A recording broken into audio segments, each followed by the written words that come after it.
সুন্দর একটি রাস্তা দিয়ে যাচ্ছিলাম, হঠাৎ দেখি দুইটা ছেলে এখানে বসে আছে। পরে দেখলাম যে তারা খেজুরের রস গাছ থেকে পেরে এখানে হচ্ছে বিক্রি করার জন্য বসছে। তো ভাবলাম যে দেখি কি করে এরা দুজনে এখানে দাঁড়া আছে।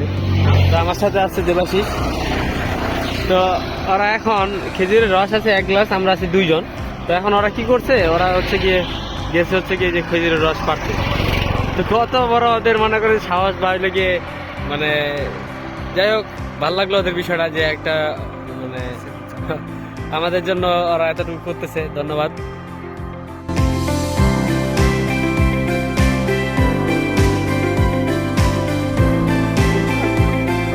আমাদের জন্য কষ্টটা করলা। তোমার নাম কি? ইমান। বাসা কি এখানে? উমরা। আচ্ছা, আরেকজন নামতেছে, সে আমাদের জন্য কষ্ট করে রস নিয়ে আসলো, পাড়া নিয়ে আসলো। তো ধন্যবাদ, অনেক অনেক অনেক ধন্যবাদ।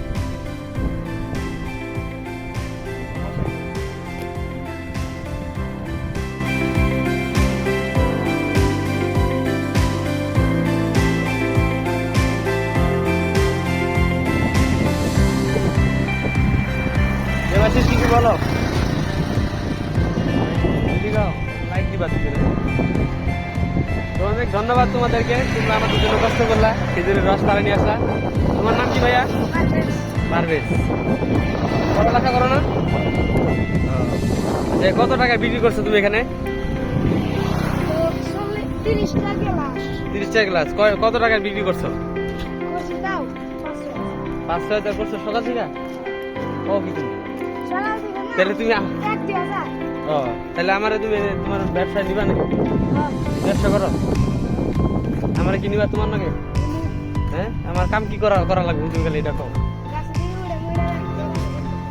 আইতে সমস্যা নাই, এটা যার কাজ যে সেটা সে করতে পারে, অন্য কেউ করতে পারে না। মজা করলাম।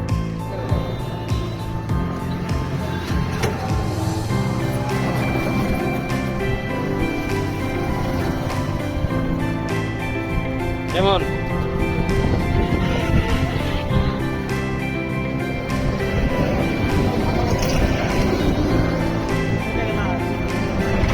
শীতের শেষ যদিও, কিন্তু তারপরে আমরা হচ্ছে গিয়ে খেজুরের রস খেতে পারলাম। এটা হচ্ছে কি সব থেকে বড় বিষয়, বছর শেষে আমরা হচ্ছে খেজুরের রস খেতে পারলাম। আর মনে হয় না যে আর এই মাসে ফেব্রুয়ারি মাস চলে গেলে আর এই রসগুলো পাওয়া যাবে, যেহেতু শীত আর মোটামুটি বলা যায় শেষের দিক। কি বলেন ভাইয়া?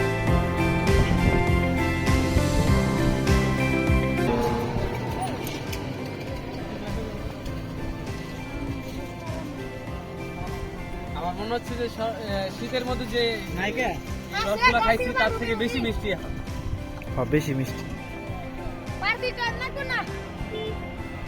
ভাই। খাই যান, 1 গ্লাসে খাই যান, 1 গ্লাসে দুজনে খাই যান।